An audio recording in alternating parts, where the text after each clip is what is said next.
prophets are custodian of divine secrets, and they are the mouthpiece of God. They don't just talk because they want to talk. They talk because God have commanded them and instructed them to talk. We have a generation who does think being viral and being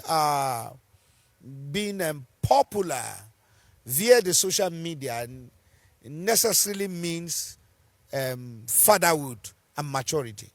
So we have people now, we have mighty followership via social media who have arrogated and allocated to themselves the status of a spiritual father by mighty followership on social media. And yet they aren't any capacity of growth to support that. And then that's why we are having a generation of people who want to say what the audience want to hear.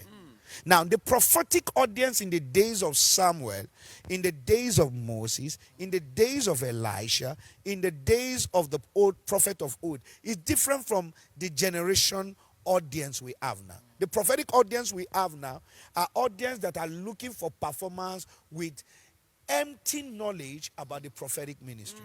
For example, the audience that Elisha had a woman that prepared a room for him, and nothing was there.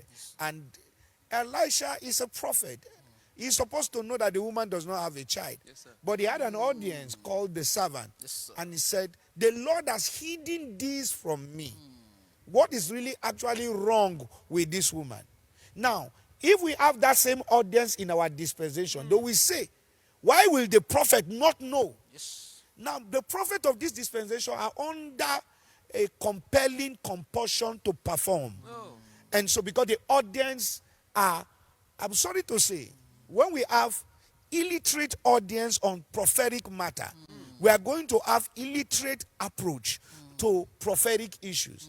And if the prophet is not fully armed, the prophet will begin to dance to the audience to perform. The audience of Moses, imagine a stammerer, stuttering, not knowing what to say, having a mouthpiece like Aaron talking on behalf of him, but yet the people followed him to a land where they don't even know. That's an audience who believed in the prophetic. The audience, the generation we have right now, is a generation that want to say something that will trigger likes, comment, and share. It's not a generation that want an organic followership rooted on discipleship. So we want the likes, the comment. We think the likes and the comment and the shares is actually an approval. That does not make it an approval. That's why we need prophets who will soak themselves in prayer, who will soak themselves in fasting. We're talking about prophetic ministry with purity. We're talking about prophetic ministry with humility, not with arrogance. Not a showmanship prophetic ministry. The prophetic ministry is a ministry that is sacred. It's not a ministry that is condemning. It's a ministry that understands that we draw grace from what we have gone through in our closest. You see a genuine prophet, you see calmness, you see humility, you are going to see a mystery around them that you cannot understand because they are hearing from God, not a show up, not rascality, not this issue that have to do with too many appearance everywhere. Prophets are custodian of divine secrets, and they are the mouthpiece of God. They don't just talk because they want to talk.